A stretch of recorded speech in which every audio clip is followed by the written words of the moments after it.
Hello everyone. स्वागत है आप सभी का विज्ञान से ज्ञान चैनल में। तो आज का हमारा टॉपिक है ग्रेविटेशन। सबसे पहले हम ग्रेविटेशन के बारे में जानते हैं कि ग्रेविटेशन होता क्या है। ऐसा फिजिकल फिनोमिना होता है जिसमें एक ऑब्जेक्ट दूसरे ऑब्जेक्ट को अपने तरफ आकर्षित करता है और दूसरा ऑब्जेक्ट पहले ऑब्जेक्ट को अपने तरफ आकर्षित करता है। अभी बात आती है यहाँ पर कि हमें सबसे पहले कब पता चला ग्रेविटेशन के बारे में। देखो, जब से ये तो फ्रॉम इटर्निटी, ग्रेविटेशन जो है ये नेचुरल लॉ है, तो ये तो इटर्निटी से है, मतलब सनातन काल से ही है कहें तो।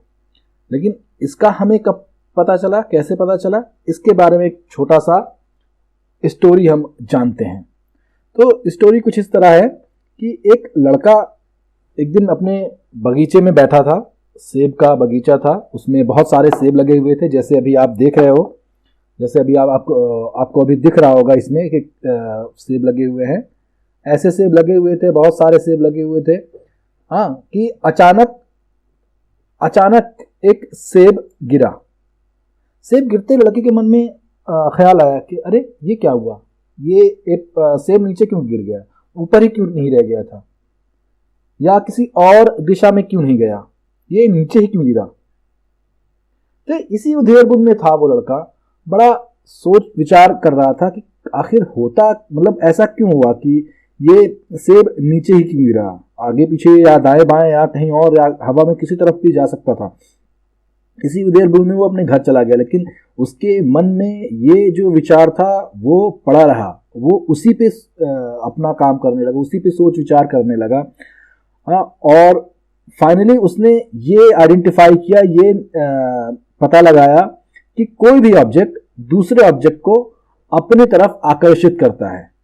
तो यहाँ पर दो ऑब्जेक्ट की अगर हम बात करें तो एक तो पृथ्वी खुद एक ऑब्जेक्ट है, अगर हम बड़े स्केल पे देखें तो पृथ्वी खुद एक ऑब्जेक्ट है, और दूसरा वो सेब जो पेड़ से, जब तक पेड़ से टंगा था तब तक पेड़ से मतलब पेड़ पे जब तक लगा था तब तक पेड़ की जो भी एनर्जी थी उसके जरिए वो रुका हुआ था। जैसे पेड़ से वो टूटा वैसे उसकी वो एनर्जी रिलीज हुई और वो फोर्स रिलीज हुआ और वो सीधा नीचे, मतलब अर्थ ने उसको अपने तरफ खींच लिया। तो वो लड़का था न्यूटन, आइजैक न्यूटन। उसने एक जो लॉ दिया, उस लॉ को हम इस वीडियो में नहीं देखेंगे, इस वीडियो में से हम ग्रेविटेशन देख रहे हैं, उस लॉ को किसी और वीडियो में देखेंगे। तो फिलहाल हम इसी पे आते हैं। तो उस लड़के ने ये दिया कि अर्थ जो है वो सारी चीज़ों को, सिर्फ अर्थ की यहाँ पर नहीं, हम नहीं बात कर रहे हैं, ग्रेविटेशन की बात कर रहे हैं। तो कोई भी ऑब्जेक्ट दूसरे ऑब्जेक्ट को अपने तरफ अट्रैक्ट करता है, और वो अट्रैक्शन का जो फोर्स होता है, जो फोर्स ऑफ अट्रैक्शन होता है, वो किसके तरफ रहेगा, वो डिपेंड करता है मास पे। अगर दो ऑब्जेक्ट हैं तो दोनों में से जिस ऑब्जेक्ट का मास ज्यादा होगा, फोर्स ऑफ अट्रैक्शन उसी ऑब्जेक्ट की तरफ होगा। मतलब कम मास वाला ऑब्जेक्ट ज्यादा मास वाले ऑब्जेक्ट की तरफ अट्रैक्ट होकर चला आएगा। जैसे यहां पृथ्वी और एप्पल के केस में हुआ, पृथ्वी ने उस एप्पल को अपने तरफ ड्रॉ कर लिया, अपने तरफ खींच लिया, अट्रैक्ट कर लिया। हालांकि उस एप्पल ने भी कुछ हद तक अर्थ को अपनी तरफ खींचा, लेकिन एप्पल का साइज इतना छोटा है कि उसके मुकाबले में अर्थ का खिंचाव बिल्कुल नगण्य है, नेग्लिजिबल है। ठीक है। तो ये इस तरह से, जैसे अब हम अपने आम उसमें देखें, जैसे हमारी बिल्डिंगें रहती हैं, हमारी बिल्डिंग, अब यहाँ पर एक बिल्डिंग का वो आप देख रहे हो, ये बिल्डिंग है। अब ये अर्थ पे, अपने अर्थ के क्रस्ट पे, सरफेस पे कैसे रुकी हुई है, वो उसके अर्थ के सरफेस पे रुकी हुई है ग्रेविटेशन की वजह से। अब ये ग्रेविटेशन के वजह से रुकी हुई है, या हम अगर अर्थ पे रहते हैं, जैसे अगर हम मान लें कोई व्यक्ति यहाँ पर ऐसे खड़ा हो गया तो वो पृथ्वी पर रुका हुआ है, या पहाड़ बड़ा सा वो पृथ्वी रुका, ये सारी चीजें, मतलब अगर हम सेंटर से निकलें तो सेंटर से जितनी भी क्रस्ट हैं अर्थ की, जितनी भी लेयर्स हैं, सारी लेयर्स इस अर्थ के सेंटर की तरफ ही अट्रैक्ट होती हैं। ठीक है, तो अभी हम बात कर रहे थे ग्रेविटेशन की। तो यहाँ पर अर्थ हर चीज को या कोई दूसरा ऑब्जेक्ट हर चीज को अपनी तरफ अट्रैक्ट करता है, तो एक फोर्स काम करता है जिसको हम बोलते हैं ग्रेविटेशनल फोर्स। मैं लिख देता हूं, जिसको बोलते हैं ग्रेविटेशनल फोर्स। ठीक है, ये ग्रेविटेशनल फोर्स क्या करता है, सारे ऑब्जेक्ट्स को अपनी तरफ अट्रैक्ट करता है। अब भी ग्रेविटेशनल फोर्स है, आपने न्यूटन का सेकंड लॉ जरूर पढ़ा होगा। उस सेकंड लॉ के अनुसार क्या समझ में आता है कि जहां पर भी फोर्स होगा वहां पर एक्सेलरेशन होगा, एक्सेलरेशन होगा, एक्सेलरेशन। तो यहां ग्रेविटेशनल फोर्स है तो ग्रेविटेशनल एक्सेलरेशन होगा। इस ग्रेविटेशनल एक्सेलरेशन को हम बोलते हैं ग्रेविटी। इस ग्रेविटेशनल एक्सेलरेशन को हम ग्रेविटी बोलते हैं, जिसको हम स्मॉल जी से रिप्रेजेंट करते हैं, जिसकी वैल्यू अर्थ के लिए अराउंड 9.81 मीटर पर सेकेंड स्क्वायर होती है। ठीक है, तो ये तो रहा अपना एक्सेलरेशन और ग्रेविटी के बारे में। अभी एक चीज और आपको बता दूं, ग्रेविटी की डायरेक्शन जो होती है वो हमेशा अर्थ के सेंटर की तरफ होती है, वर्टिकली डाउनवर्ड। वर्टिकली डाउनवर्ड, जैसे अब ये जो बिल्डिंग है इसके लिए जो ग्रेविटी होगी या ग्रेविटेशनल फोर्स होगा उसकी डायरेक्शन सीधा सेंटर की तरफ होगी, किसी एंगल पे नहीं, सीधा। मतलब अगर यहां से एक टेंजेंट लाइन हम ड्रॉ करें, यहां से एक टेंजेंट अगर वो करें तो इस टेंजेंट और इस रेडियस के बीच में जो एंगल होगा वो 90 डिग्री होगा। ठीक है, मतलब एक स्पर्श रेखा अगर हम ड्रॉ करें इस पॉइंट पे जहां पर अपना बिल्डिंग है अर्थ के सेंटर तक, तो जो दोनों रेखाओं के बीच का जो एंगल होगा वो 90 डिग्री होगा।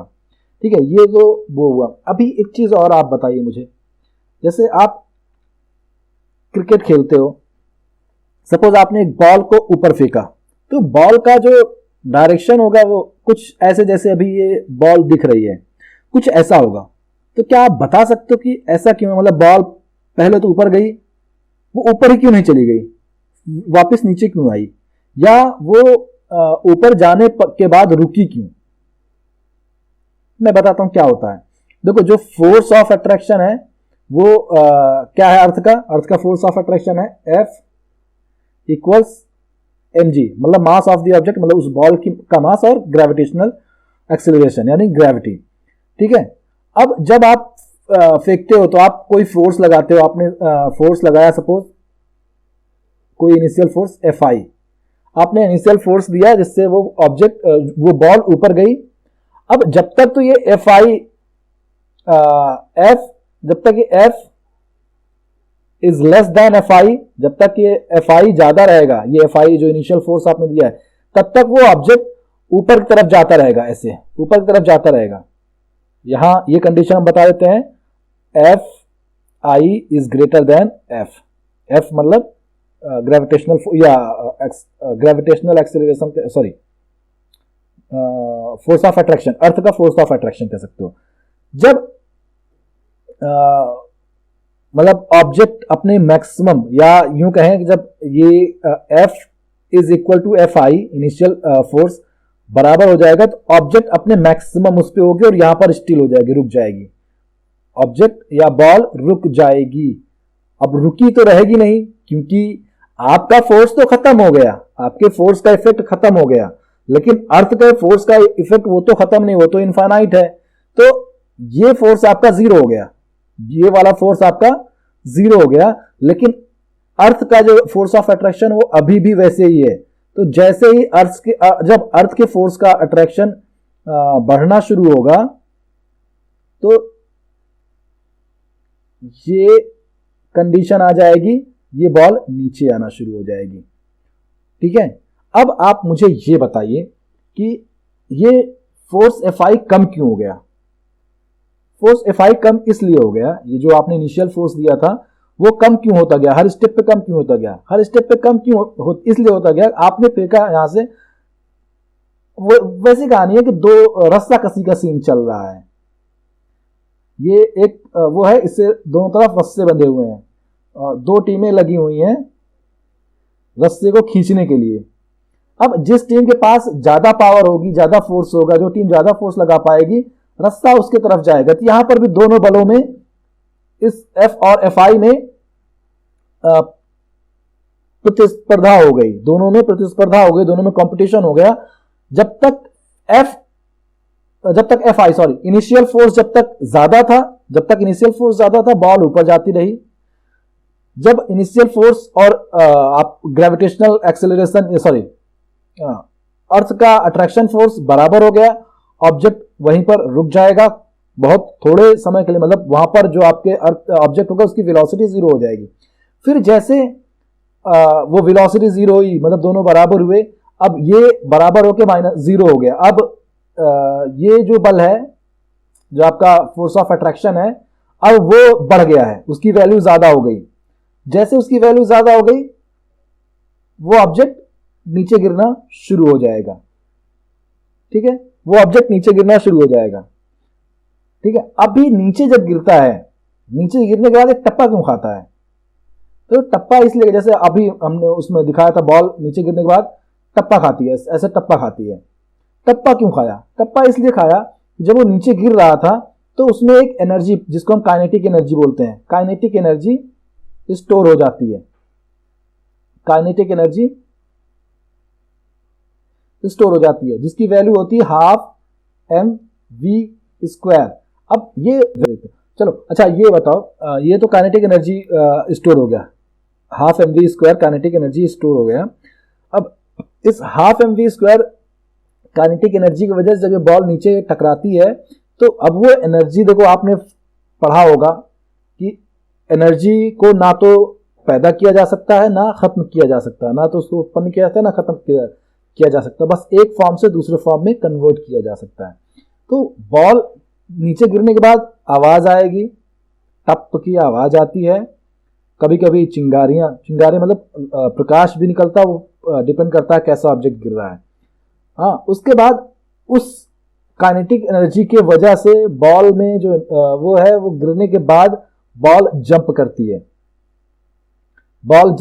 फिर जंप करने के बाद फिर से अर्थ के ग्रेविटेशन की वजह से वो नीचे आती है, फिर काइनेटिक एनर्जी की वजह से ऊपर जाती है, फिर ये तब तक जाती रही जब तक काइनेटिक एनर्जी जीरो नहीं हो जाती है, सिर्फ ऑब्जेक्ट की पोटेंशियल एनर्जी नहीं रह जाती है।